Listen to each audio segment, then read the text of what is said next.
Hello po, magandang hapon. Ayan, update po tayo dito sa ginagawa naming project sa Phase 3. Buong unit po ito, kasama po extension. Ayan, so ayan na po yung update.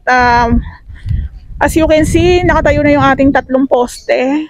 Ayan, kumpleto na yung ating asintada, pati po dito sa kabilang side. Ayan, 150 po ang sukat niyan.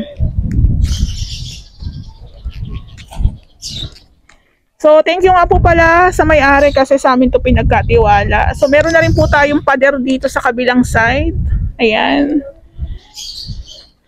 So, plastering na lang po ang kulang. Konti-konti nang nabubuo. Ayan. So, ito naman po yung ating back extension. Ayan. Ang bilis. Ang bilis lang po. Ayan, o, di ba?